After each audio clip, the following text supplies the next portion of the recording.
NDA की बनी सरकार बिहार में, सवर्ण की बनी सरकार बिहार में।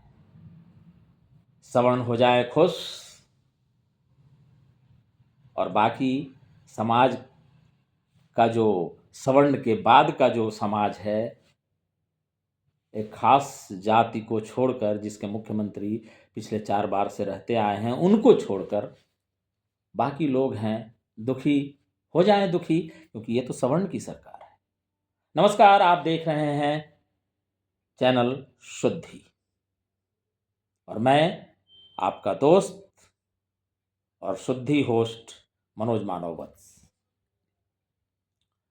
बहुत ही ज्वलनशील एक सवाल है।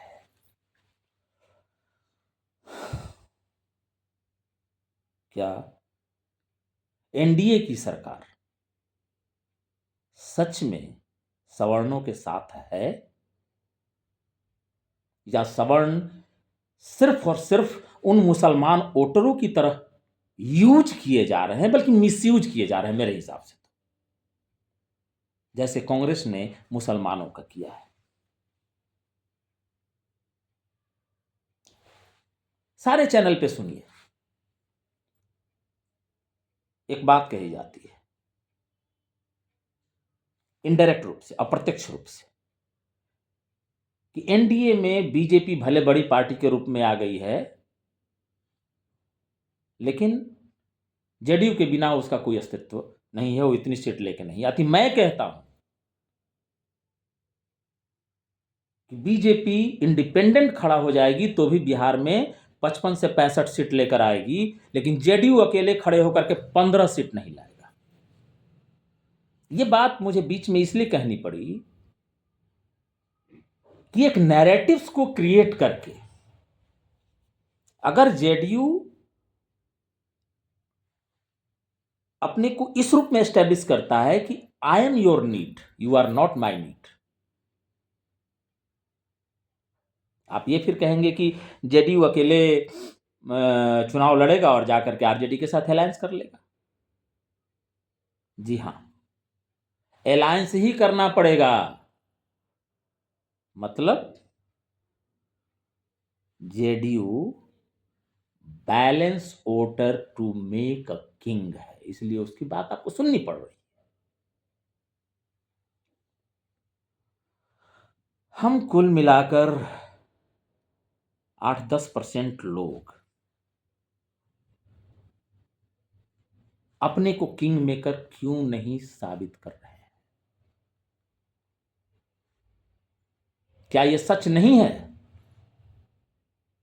कि चाहे किसी भी जाति के कितने भी लोग जीत करके बिहार के एनडीए सरकार में मंत्री भी बन जाएं, लेकिन उनकी कोई नहीं सुनता? जो अनंत सिंह जैसे लोग ऑलरेडी कह चुके हैं कि हमको ऐसा मंत्री नहीं बनना है, हम ऐसा मंत्री बन के क्या करेंगे जो हम लोग के कामें ना कर पाएंगे। That means what? यहां सिर्फ ब्यूरोक्रेटिक एडमिनिस्ट्रेशन है, जो सिर्फ और सिर्फ नीतीश या नीतीश के द्वारा किए गए सुपुर्द लोग की बात सुनता है। काहे को खुश हो रहे हैं कि 32 राजपूत और 23 या 26 भूमिहार और इतने ब्राह्मण हम एमएलए बन के आ गए हैं? और सत्य ये भी है, हर व्यक्ति जो सीधे सीधे तौर पे, मैं भी भुगता हूं इन चीजों को, इसलिए मैं ये कह रहा हूं, और मैं ही नहीं भुगता हूं, व्यक्तिगत संबंध पे किसी मंत्री के साथ, किसी नेता के साथ हमारा संबंध है और उस वजह से कुछ हमारा काम किसी तरह से कोई छोटा मोटा काम हो जाए तो हम खुश हो जाए, वो दूसरी बात है, रेयर देन रेयरेस्ट एग्जाम्पल हो सकता है। लेकिन सत्य ये है, जो गाहे बगाहे आप अक्सर मंत्रियों का सुनते भी रहते हैं कि सुनता कौन है, मतलब सीएमओ अगर आप हैं, उसके आसपास आप हैं वहां, या किसी ब्यूरोक्रेट्स के आसपास आप हैं, तो आपकी बात सुनी जाएगी, अदरवाइज आपका कोई माई बाप नहीं।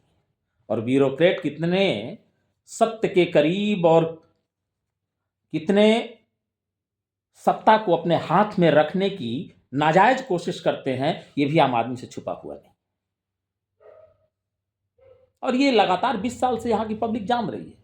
लॉ एंड ऑर्डर के नाम पर आम आदमी की बात कितनी सीधे तौर पे सुनी जाती है ब्यूरोक्रेट्स के द्वारा। हर चीज तो सीएम सुनेगा नहीं, नीतीश कुमार सुनेंगे नहीं, तो सुनने वाला कौन होगा? मंत्री होगा, उसका एमएलए होगा, उसका एमएलसी होगा, उसका जो भी आम आदमी का प्रतिनिधि है वो होगा।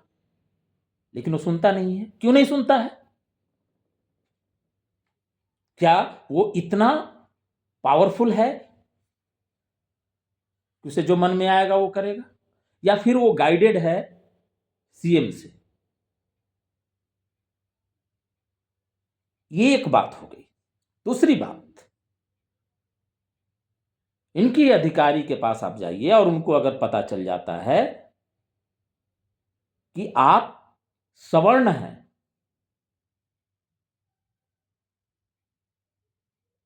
तो विशेष मैं कुछ नहीं कहूंगा, आप समझ गए होंगे। ये व्यवहार हो रहा है, तो फिर हम क्यों खुश हैं? हमारे नेता ये कह के निकल जाते हैं कि सीएम जो कहेंगे वही होगा, तो आप सक्षम ही नहीं हैं, तो आपसे बेहतर नोटा है ना। या फिर आप सक्षम ही नहीं है तो फिर हम कम से कम खुश क्यों हो रहे हैं कि हमारी जाति के इतने लोग हैं? इसलिए मैं ये कह रहा हूं कि खुश होइए, हमारी सरकार बनी है, सवर्णों की सरकार बनी है। और आप जो सवर्ण नहीं हैं, जबकि मैं ऐसी सोच बिल्कुल नहीं रखता हूं, मेरे लिए व्यक्ति प्रधान होता है, जाति नहीं। मैं बिल्कुल ऐसी सोच कर नहीं हूं। लेकिन आप जो सवर्ण नहीं अपने को ओबीसी या महादलित या दलित कहते हैं, वो कहते रहिए कि सरकार तो आपकी है। लेकिन सत्य कड़वा यही है। इस कड़वे घूंट को सवर्णों को खास करके पीने की जरूरत है। शुतुरमुर्ग आप बन रहे हैं। बाकी आप मेरी बात से सहमत भी हो सकते हैं, असहमत भी हो सकते हैं, मर्जी आपकी। आप अपनी बेबाक राय भी दीजिए और हमारी कोरी कड़वी बात को सुनने के लिए ही सही और अपनी उस पर प्रतिक्रिया देने के लिए शुद्धि को सब्सक्राइब कीजिए यूट्यूब पे और लाइक कीजिए, अपने कमेंट्स दीजिए, आइकॉन बेल दबाइए और फेसबुक पर फॉलो करिए, इंस्टाग्राम पे फॉलो करिए। और तब तक अगले विषय वस्तु पर चर्चा करने तक के लिए अपने होस्ट और दोस्त मनोज मानव वत्स को दीजिए विदा। नमस्कार।